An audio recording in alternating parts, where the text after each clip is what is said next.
Fala galera, saudações rubro-negras, isso aqui é Flamengo. Muito bem-vindos aí ao canal Paparazzo Rubro-Negro. Você que está chegando, eu convido a seguir, curtir, compartilhar em todas as plataformas. Você que está no YouTube, eu convido a se inscrever aqui embaixo, acionar a notificação no sininho, deixar aquele like maroto no vídeo. A gente chega aqui com um oferecimento do YouTube Shopping. Você pode garantir o seu manto do Mengão. Cara, personalização, ninguém morre nos devendo. Tem na camisa Feruza, tem esse manto aqui da Brasiline, né, que é o Diamantes Negros. Cara, vou colocar em destaque aí, você pode garantir e ajudar o Flamengo. Todos esses produtos oficiais, esses mantos que você adquire aqui no YouTube Shopping, você está adquirindo manto oficial e você está ajudando o Flamengo. Todos os produtos que você adquire no YouTube Shopping, aqui pelo nosso link, pelo que você que está em outra plataforma, vai lá no YouTube, acessa também. Você que já está no YouTube, acessa aqui e garanta qualquer produto, você está ajudando o canal Paparazzo Rubro-Negro. E quando é produto oficial do Flamengo, você está ajudando o Flamengo. Eu só seleciono, tem muito canal aí que seleciona um monte de produto aí, até produto pirata. Não, aqui não, eu só seleciono os produtos que estão na plataforma que patrocina o Flamengo. Então é só produto oficial, tá? Você pode garantir e ajudar o Flamengo, né? Então, um bom dia para você que está chegando aqui, boa tarde para você que já tá na tarde, você que chegou aqui em outro horário. Aquele cafezinho com paparazzo. A gente vai falar aqui também de mercado da bola, a situação aí do Marcos Leonardo. Cara, eu já vou começar aqui falando sobre essa situação do Marcos Leonardo, tá? O que está acontecendo lá, paparazzo? Ele pode rescindir o contrato dele com o Al Hilal? O que vai acontecer? Isso aí é o último caso, tá? Ele pode rescindir sim, e aí ainda assim ele cobraria luvas, ele cobraria um valor alto para fechar com o clube. Isso não quer dizer que ele vem barato, vem de graça, tá? Mas, de qualquer forma, essa é a última possibilidade. O Al Hilal prefere emprestar o jogador, porque olha só, aconteceu com o Renan Lodge isso. Renan Lodge rescindiu unilateralmente seu contrato com o Al Hilal em setembro de 2025, alegando justa causa por não ser inscrito no campeonato saudita.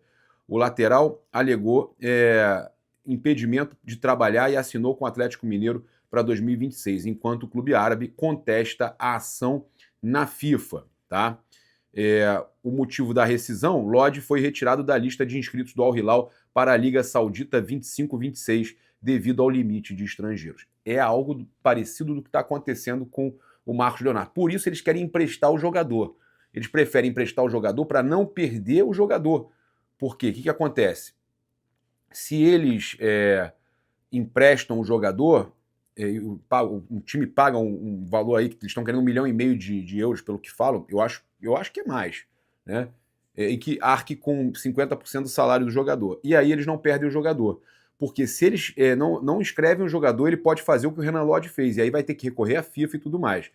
O jogador, o Renan Lodge, para vocês terem uma ideia, se baseou na impossibilidade de exercer sua profissão, pedindo rescisão na justiça, argumentando que estava com salários em dia, mas sem poder jogar a principal competição.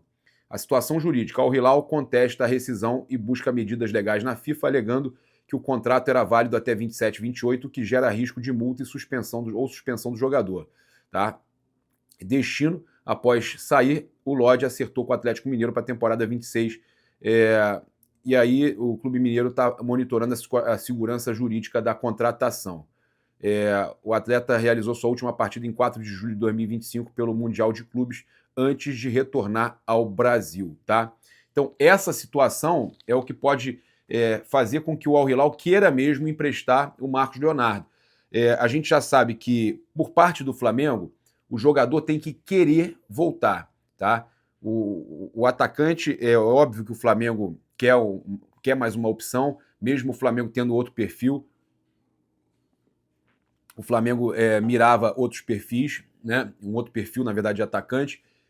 Mas o Marcos Leonardo, se ele vier, inclusive já a fonte ligada à diretoria do Flamengo falou comigo, falou com o Pilhado, que ele seria bem-vindo, tá? Não tem essa de que o Felipe não queria a contratação do Marcos Leonardo. Então, o Marcos Leonardo, sim, seria bem-vindo. Mas, para isso, tem que partir do jogador, o desejo de atuar no Flamengo, porque o que nos passaram é que em 2025, quando o Flamengo quis contratar, já era essa diretoria, quando o Flamengo quis contratar, o jogador acabou, com tudo já encaminhado, acabou preferindo ir para o São Paulo e acabou que nem foi para o São Paulo.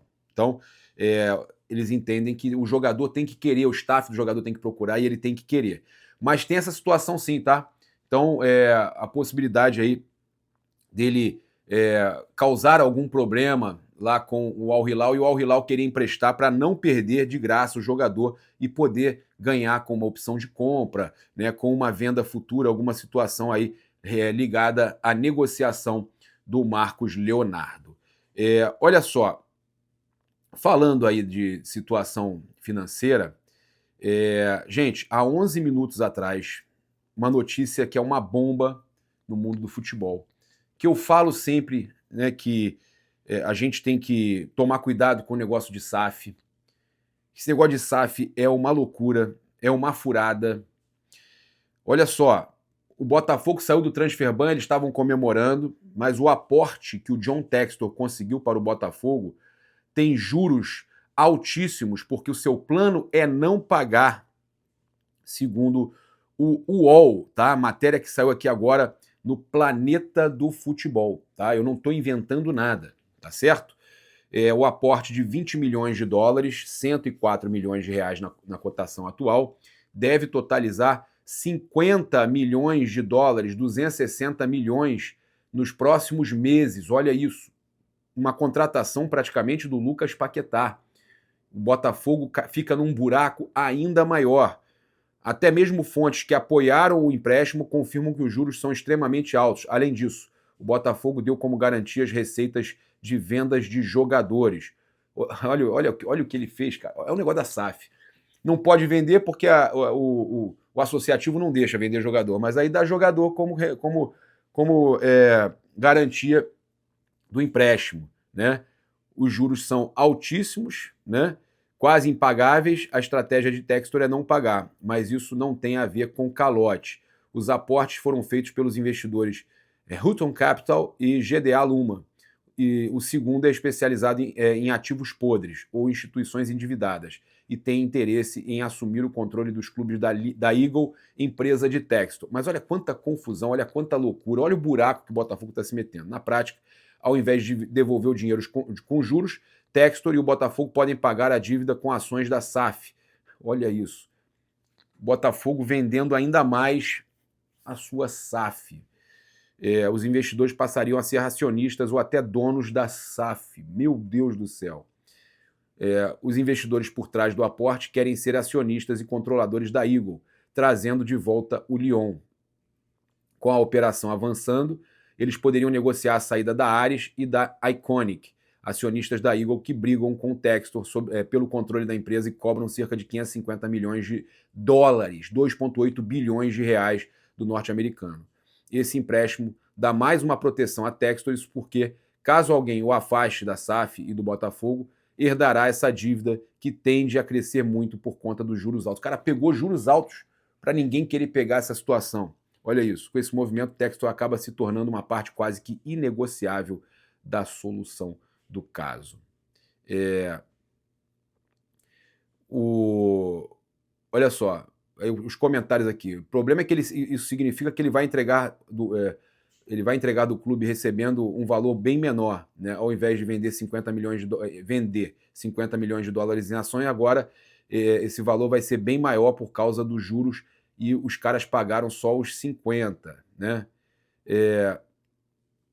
O pessoal zoando, que isso, o cara é pior que o seu Madruga, hein? Para pagar aluguel pro seu Barriga. Cara, mas que loucura, velho. Inacreditável isso. Eu tenho um plano. Meu plano é não pagar. A galera zoando. Esse maluco é pior que a 777 no Vasco, mas ao menos conseguiu fazer o Botafogo relevante por um ano. Cara, os comentários são desse nível aí, mas eu vou falar para vocês, cara. É surreal. E se fosse o Flamengo, como é que estaria a mídia, hein? A mídia estaria detonando o Flamengo, né? Flamengo é sempre o errado, né, em tudo. Vocês já perceberam? O Flamengo está sempre errado em tudo. Olha só, alerta ligado aí, galera. O Flamengo aí, em 10 jogos na temporada, a zaga do Flamengo só não sofreu gol contra o Vasco. Meus amigos, é inacreditável.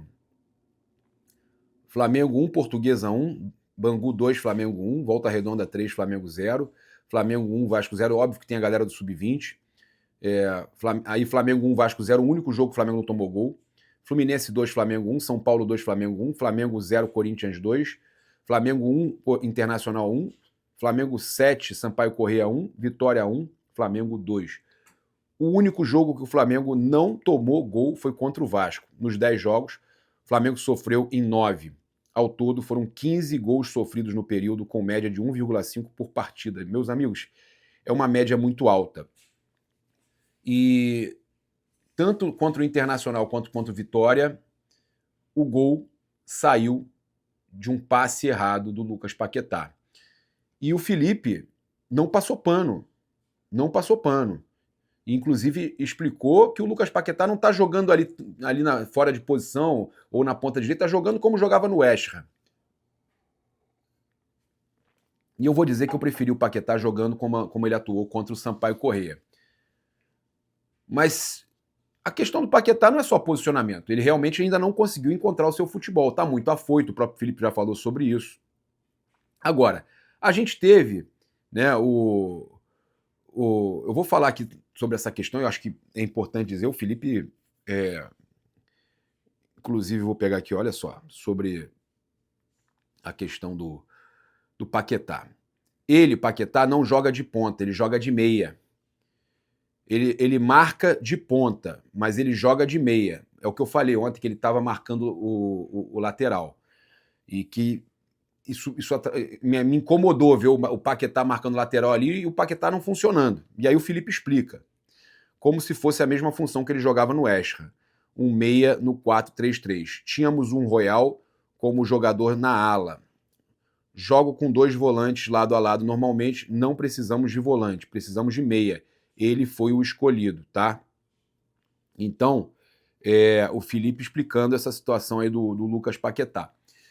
Sinceramente, eu acho que o problema maior ele tá muito, realmente, concordo com o Felipe na outra coletiva, que falou que ele tá um pouco afoito, querendo fazer o seu gol, querendo mostrar serviço, e realmente o Paquetá ainda não encontrou aquele futebol que a gente está esperando.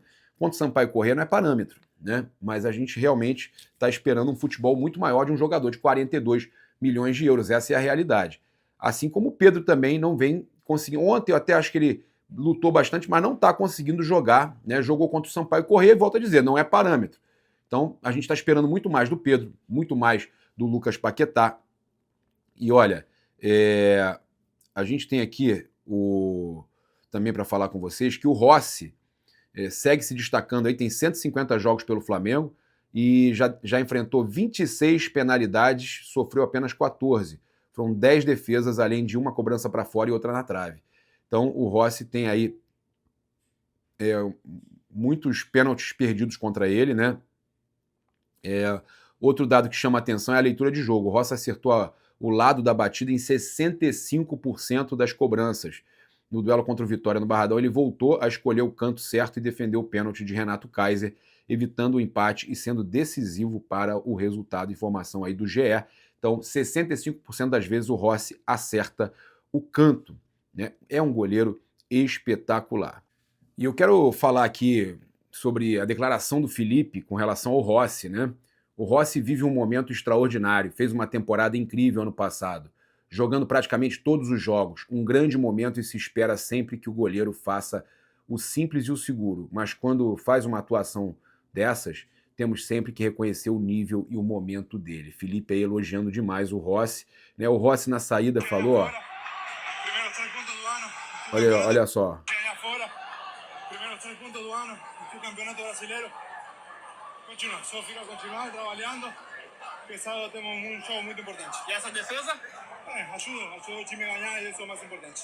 E essa defesa ajuda o time a ganhar, isso é o mais importante. Ele é sempre humilde, né, o Rossi, né?